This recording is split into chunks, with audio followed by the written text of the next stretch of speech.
Thanks for clicking. My name is Mark Mitchell. I'm a mortgage broker here in London, Ontario. We had a heck of a year in Canadian real estate with multiple lockdowns, surging home prices, an election, and the highest inflation rate in nearly 30 years. With all the swings in the news over the past 12 months, I think it's important to do a brief review of the Canadian real estate market and everything that's happened over that past 12 months, as I think it'll make us better prepared for what's coming in the next 12 months. With rising home prices, a surging inflation rate, a more active central bank, and not to mention Omicron, it's definitely looking like we're going to have a very eventful 2022 in the Canadian real estate market.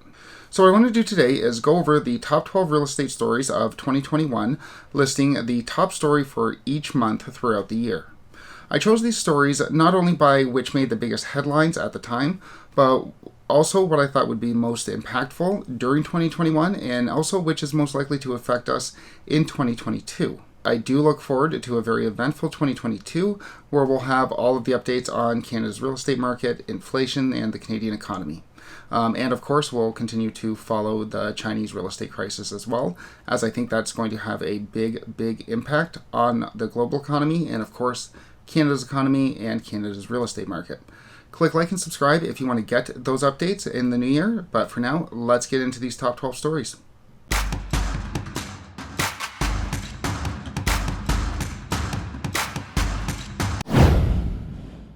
January started off with Tiff Macklem, head of the Bank of Canada, letting us know that he wasn't worried about the surging real estate prices. The Bank of Canada governor was quoted as saying, "So far, we are not seeing the kind of excessiveness in the housing market that would really get us worried.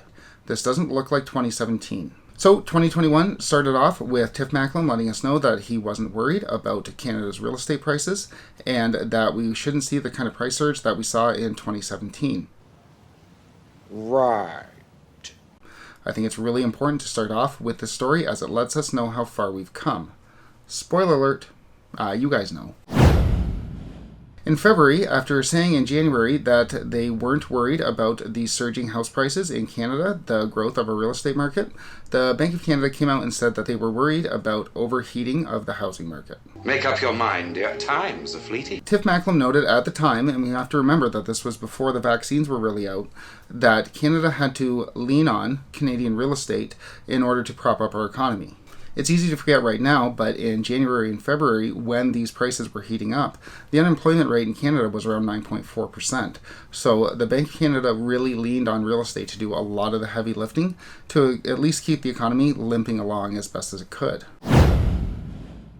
In March, RBC made headlines, incredibly unpopular headlines, saying that Canada should consider introducing a capital gains tax on your principal residence. The response was apocalyptic, to say the least, and government officials moved in swiftly to assure Canadians that they would not be introducing a principal residence tax anytime soon. Our government is not thinking or considering or bringing any home equity tax. Any suggestion is false, and we have clarified that a number of times, and I will keep saying that over and over again. We are not considering that, and we are not implementing that. Well, that didn't work out the way I'd hoped.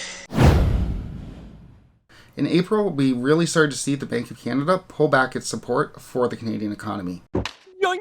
The Bank of Canada became the first major central bank in the world to start to put a slowdown on its quantitative easing program, turning off the money printer, as it were.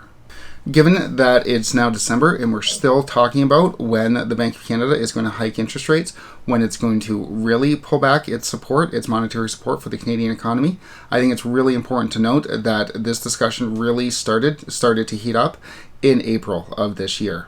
So it's been about 8 months and the bank is still pulling back its support.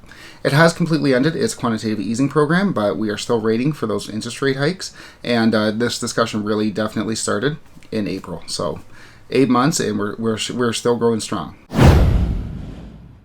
In May, after the Bank of Canada and the government had noted that the recent surge in house prices was not normal, OSFI, the Office of the Superintendent for Financial Institutions, announced that it was going to be revamping the stress test for uninsured mortgages. They were going to be making it more difficult for Canadians to qualify for uninsured mortgages. Uninsured mortgages, that is mortgages which are 30 years or refinances, so when you take money out of your house. They were going to be increasing the qualification rate for those mortgages. And I think this is really the first time of the year in May that we started to see government and the authorities actually step in to start to try to cool that housing market. Beginning in June, many were starting to say that the Canadian real estate market had reached its peak, with the head of the Canadian Real Estate Association noting that more and more there is anecdotal evidence that offer fatigue and frustration among buyers, and the urgency to lock down a place to ride out COVID would also be expected to fade at this point, given where we are in the pandemic.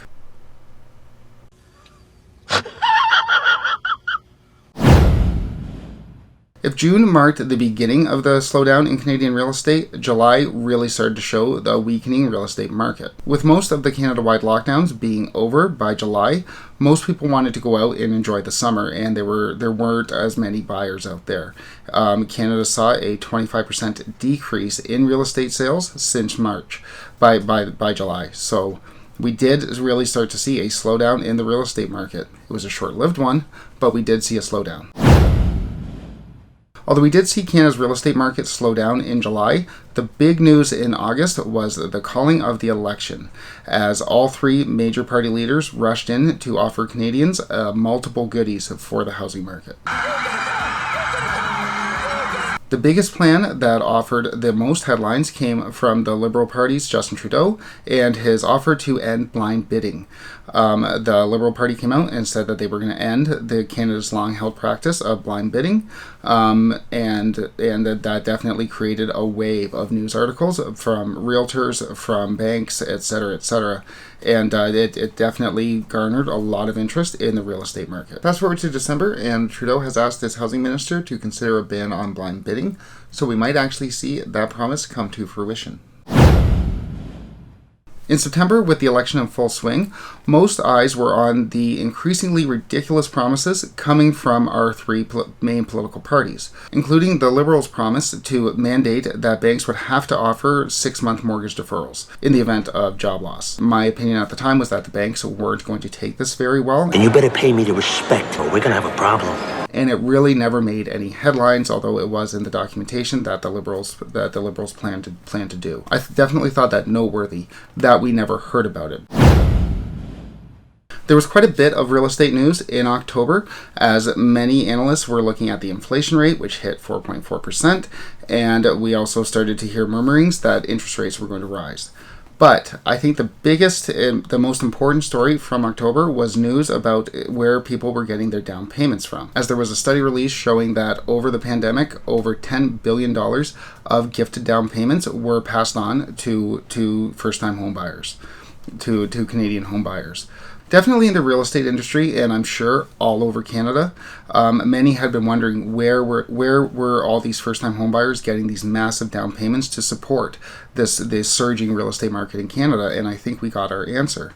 There's over $1 trillion in inheritance that is going to be passed on over the next 10 years in Canada, and I think we need to really incorporate that thinking as we're trying to figure out where the real estate market is going to go. When Canadian policymakers make those plans to cool down the housing market, What plans? We have plans. I think it's really important to remember that there is an alternative, not even lender. Free money isn't lending. There is an alternative bank, I guess, out there that can provide these down payments, which will greatly increase Canadians' ability to qualify for mortgages. So I thought that was the main story of the day, because I think it's going to be an issue that continues for at least the next 10 years when that $1 trillion will be passed down. So I thought that was really interesting in October, and I definitely think it's going to be an issue into the future. As the year came to a close, or started coming to a close in November, the biggest news was that Canadian real estate prices were up 18% over the year. Everybody knew that the Canadian real estate had gone up and up and up, but 20% increase is almost unheard of. And there's many predictions that this is supposed to continue into 2021 or into 2022. Maybe not at 18%, but I have seen predictions in around that 9, 10, 11% mark. Despite some of the efforts that we saw throughout the year, despite the murmurings of higher interest rate, despite OSFI introducing its uninsured, introducing a tougher stress test, we still saw that real estate just kept on going. In December, it came out that Canada's inflation rate was 4.7%, which was its highest, as we mentioned, in 20 or 30 years. So that did make major headlines, but I think the biggest stories and related to that was debt. One report noted that throughout the pandemic, Canadians racked up $193 billion of mortgage debt. Other reports showed massive increase in the usage of home equity lines of credit. But when we see that $193 billion, that was an awful lot of debt that was added in throughout the year, throughout the pandemic. And I think that debt is going to be the name of the game come 2022. As we've talked about in other videos, our inflation rate is at nearly an all-time high. Not an all-time high, but the highest that many of us have ever seen in our lifetimes. The Bank of Canada, for its part, has been resisting raising rates. I'm not going to do it.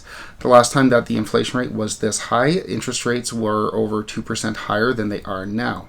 So, in previous years, the central bank has raised rates to tamp down that inflation. It's not this time. Instead, it's saying that it needs to ensure that we have maximum employment and that it can't raise rates until we get to that point. But I think that the amount of debt that has been racked up by Canadians, and that $193 billion is just mortgage debt. We're not even talking about credit cards yet, lines of credit, unsecured lines of credit, auto loans. We've seen auto prices go sky high this year as well. All this amount of debt has to be weighing on the minds of the Bank of Canada as to when they will raise interest rates, and I think it's going to continue to weigh on the minds of Tiff Macklem and the rest of the Bank of Canada throughout 2022. The Bank of Canada is really in between a rock and a hard place. If they raise rates, servicing that $193 billion worth of debt is going to get much more difficult. Servicing all of those credit cards, all of that government debt is going to get much more expensive, and we're going to see a sacrifice in economic productivity if they do that. If they don't raise rates and they let inflation just keep right on running, we could see inflation go up and up and up. The U.S., for its part, just reported 6.8% inflation, its highest since 1982. 40 years since inflation has been that high. So we have seen south of the border that inflation can get that high, and I think we are going to see that it can indeed get higher. And the real worry is that if the Bank of Canada waits too long, to raise rates on this debt, they're going to have to raise rates much faster, much higher. And I think the biggest thing that's making the Bank of Canada wait, the biggest reason that the Bank of Canada is waiting to raise rates is the amount of debt that we've racked up. We are going to, in 2022, I think, start to see the effects of all of that debt. And I think that's definitely going to be a big discussion throughout the year. It's going to be a big discussion around inflation, around interest rates, and with inflation and interest rates, of course, the Canadian real estate market. But we will have updates on all of those as they come out throughout 2022. As far as predictions go for the real estate market, I think that a 9% rise over the year is probably a little too high. I think we're probably going back closer to normal times. I don't see a major crash in the offing, but I could see us staying steady between maybe 0 and 5% over the course of the year. I do think that some of those things we talked about earlier, like the gifted down payments, are going to help prop up a real estate sector that without those external pressures would probably slow down even faster with the imminent rate hikes coming. The central banks are going to have to raise interest rates. The Federal Reserve has already said that they plan on 3. We've had many predictions saying that we're going to get 3 or 4 in 2022. The Bank of England just recently was the first major economy to really raise interest rates. So I do see a big slowdown for our real estate market coming in 2022. With rate hikes, that doesn't necessarily mean that purchasing real estate is going to be any easier, as the qualifying standards will probably be more difficult and it's going to be more expensive. But I can see the overall pricing of our real estate slowing down from that 20% year-over-year growth, which, I mean, that's not sustainable. It can't go on forever, and I think the brakes will be put on it by a rise in interest rates. So that's my prediction for this year, for 2022. So you heard it here, between 0 and 5% growth, and probably not a crash. So if I'm wrong, you can roast me this time next year during our 2022 Canadian Real Estate Year in Review. If you liked this video and you do want to get those updates in 2022, make sure you click like and subscribe. Thanks so much for watching this year. I really enjoyed talking to you, all of you, in the comments, and I've really enjoyed following the real estate market with everybody Canada-wide, even farther away, which is the neat thing about YouTube and the YouTube channel. So I do wish everybody Merry Christmas or a happy and safe holidays. I just wish everybody well, and thanks so much for watching.